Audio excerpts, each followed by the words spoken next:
millions of your taxpayer dollars and corporate profits vanish every year. Stolen not by masked robbers, but by trusted workers manipulating the time clock.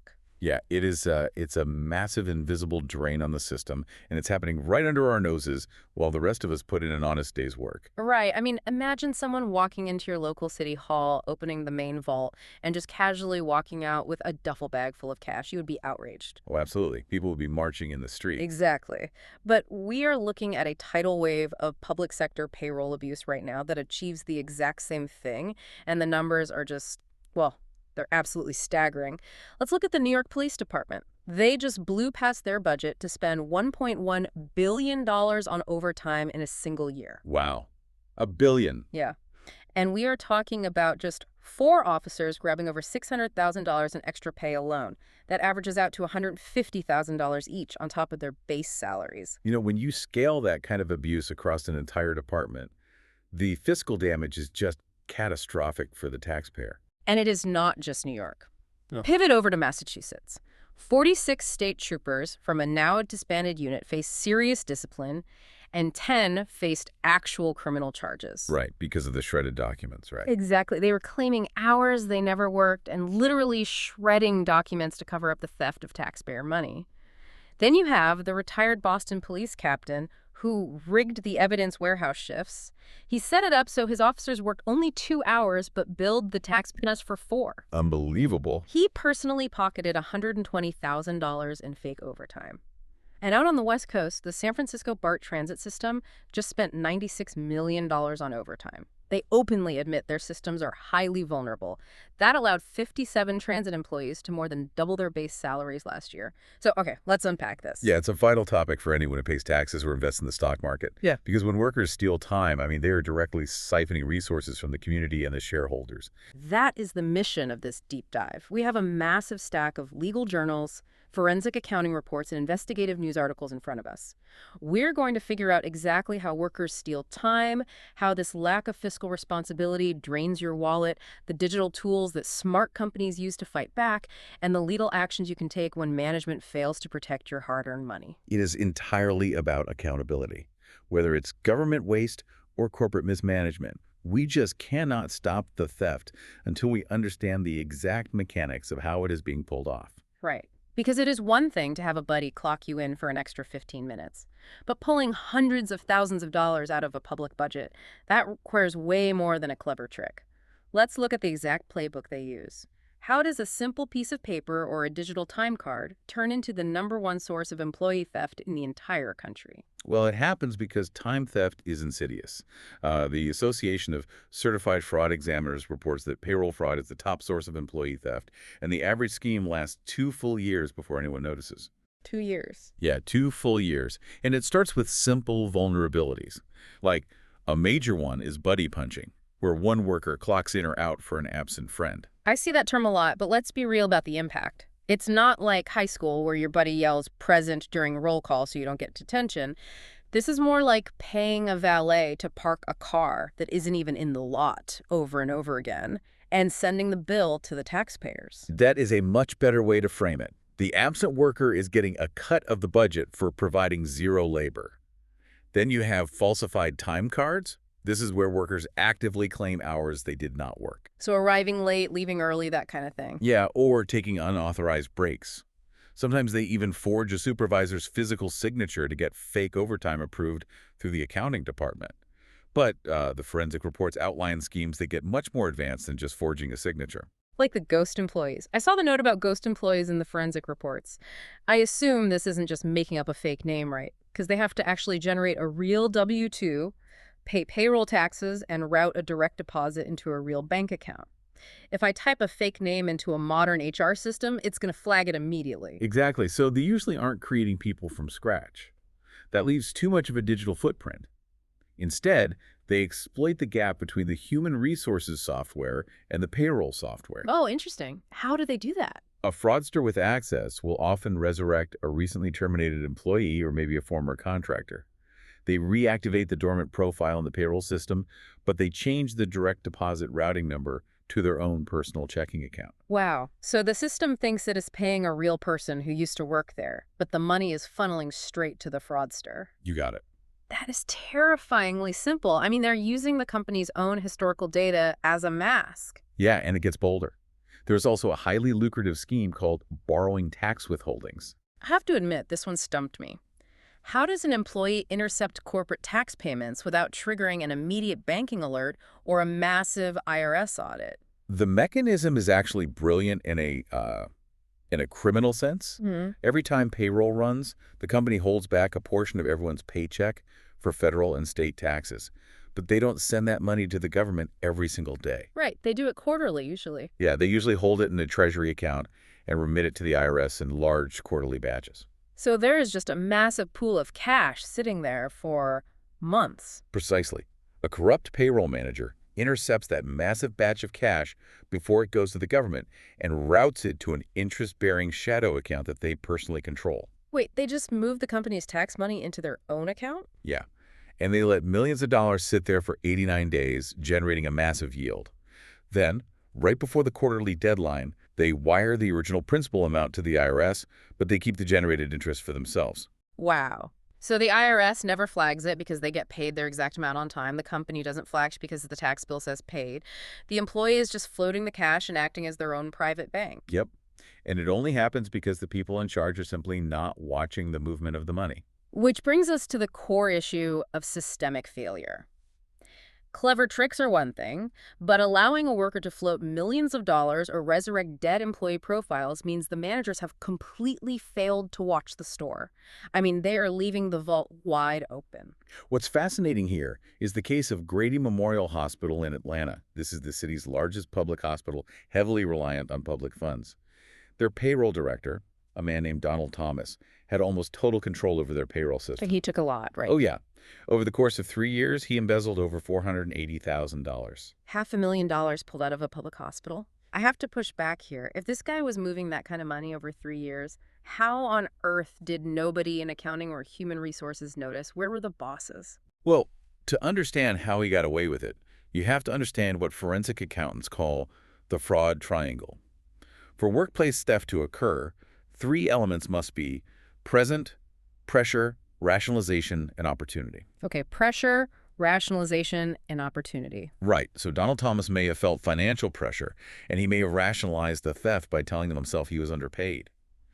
But the hospital management handed him the opportunity on a silver platter through a complete failure of the segregation of duties. Segregation of duties. Let's break that down for the listener because it seems like the most critical defense a company has. It's the bedrock rule of fiscal responsibility.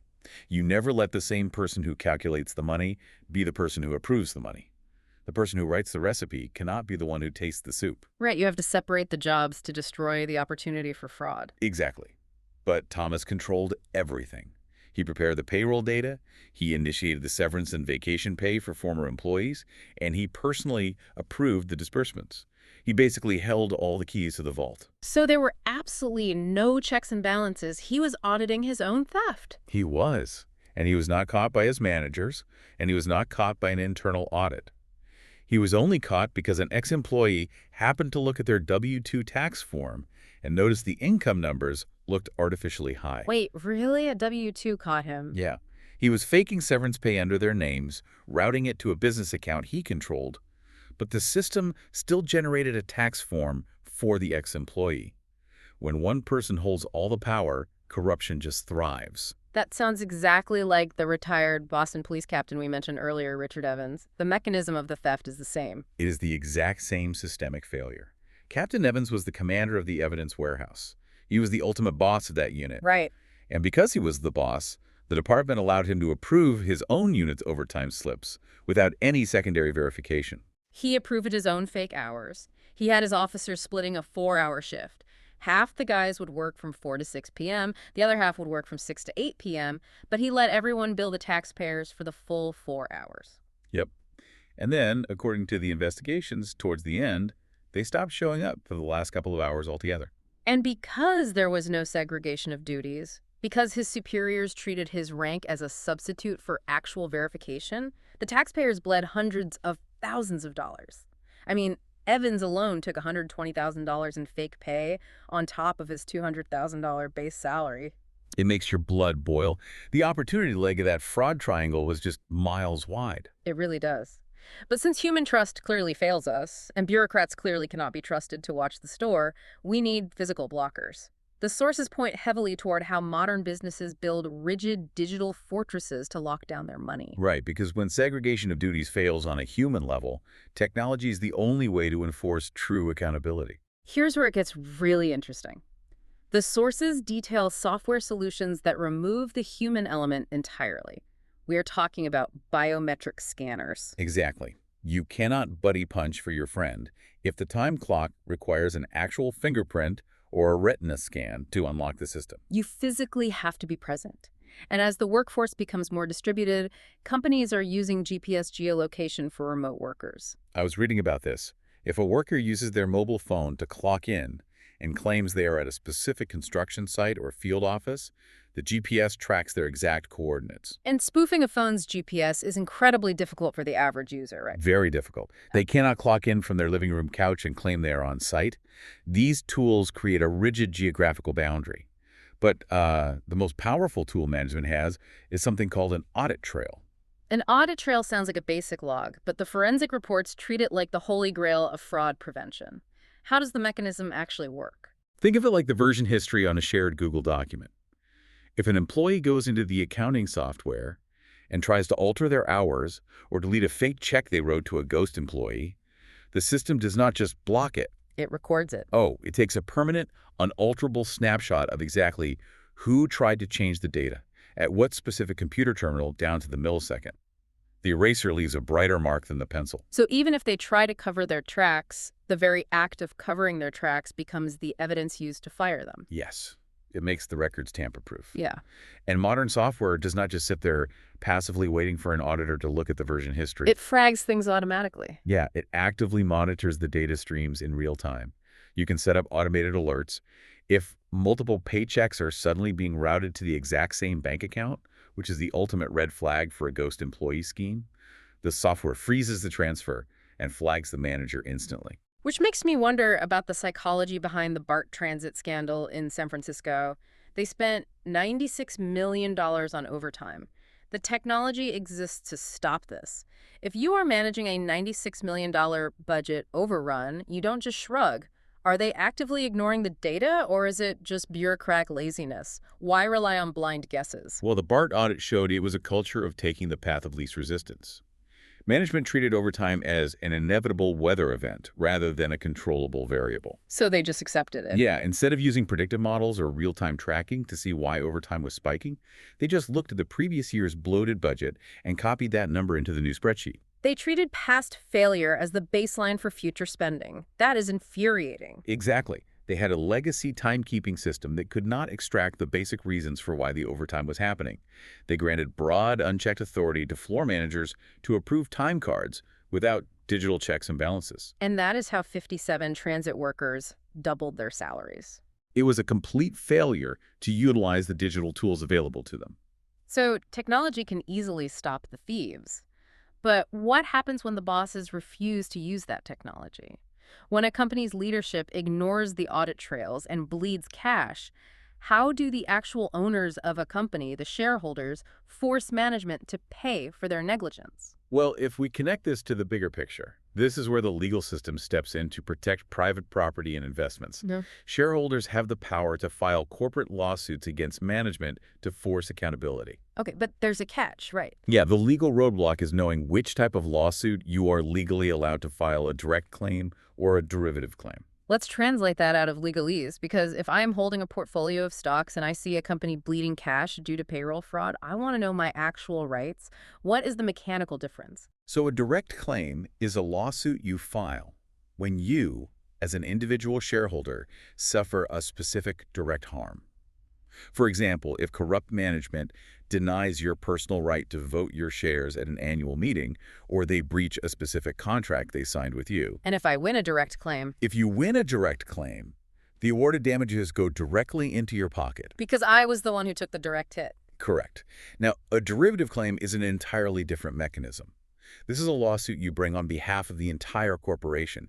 You are stepping into the shoes of the company to sue the managers because they allowed gross negligence, waste, or theft. Like failing to implement segregation of duties resulting in massive payroll fraud. Exactly. And who gets the money if we win a derivative claim? The money goes right back into the company's treasury. It does not go directly to you, except maybe to cover your attorney fees.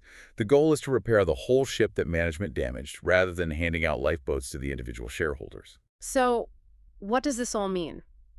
If I am a shareholder who uncovered a $10 million payroll fraud scheme, why wouldn't I just file a direct claim every single time? I mean, I want my slice of that $10 million in my pocket, not back in the company's PIC account where the exact same negligent managers might just lose it again. And that is the exact instinct every shareholder has. But the courts have established strict legal tests to stop people from doing that. Why? Because if every shareholder could personally sue for corporate waste, it would be a chaotic cash grab, and the company would be drained dry by litigation. The courts have to establish a strict boundary to protect the corporate entity. How do they draw that line when millions of dollars are missing? It depends on the jurisdiction, but courts generally use two main tests. The first is the direct harm test. The judge looks at the mechanics of the theft and asks who got hurt first. Okay, so if a worker steals $1 million in fake overtime. Then the company's treasury lost the money first. Your stock value might drop as a result, but your personal financial injury is only an indirect shockwave of the company getting robbed. Therefore, the judge will rule it must be a derivative claim. Got it. The company took the bullet. I just felt the impact. What is the second test? The second method is the special injury test.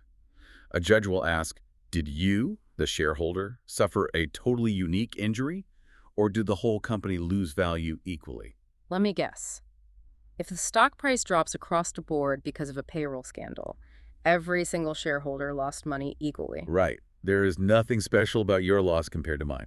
So because we all suffered the same drop in share price, it defaults to a derivative claim. Right. But a lot of major corporations, especially Fortune 500 companies, are incorporated in Delaware, and Delaware handles this differently. I noticed the sources specifically call out Delaware corporate law. Since they are the heavyweights in corporate governance, how do they handle a shareholder trying to sue over payroll mismanagement? Delaware uses a hybrid of those previous tests, often called the Tooley test, named after a landmark court case. The Tooley test throws out a lot of the confusing older precedents and boils it down to two strict prongs. The court looks independently at who suffered the alleged harm and who would receive the benefit of any recovery. So they are tracing the path of the money from the theft to the theoretical payout. Exactly. Under the Tooley test, if a shareholder claims management was negligent in stopping time theft, the Delaware courts will almost always classify it as a derivative claim. Because the company lost the funds. Right. The logic is that the corporation suffered the direct financial extraction, so the corporation must receive the benefit of the recovery. Delaware wants to make absolutely sure that lawsuits over corporate waste force the money back into the business where it belongs, restoring the value for everyone. This entire landscape is about enforcing responsibility. Unchecked payroll fraud and time theft destroy public budgets and private businesses alike. It really is a massive issue. The mechanics of ghost employees and floating tax withholdings are brilliant, but they rely entirely on the negligence of management.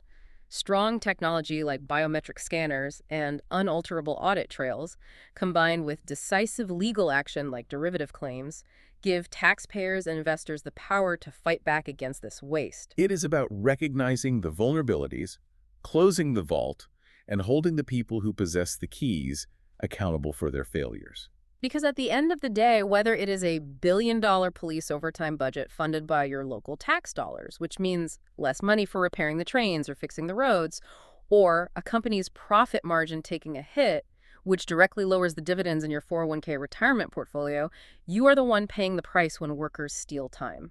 This raises an important question, though. Leave us with something to think about. As remote work becomes the permanent normal way of life, and millions of workers log in from their living rooms and coffee shops instead of a centralized corporate office with physical oversight, how will we adapt these digital fortresses to protect our tax dollars and our investments from the next highly sophisticated generation of invisible time theft?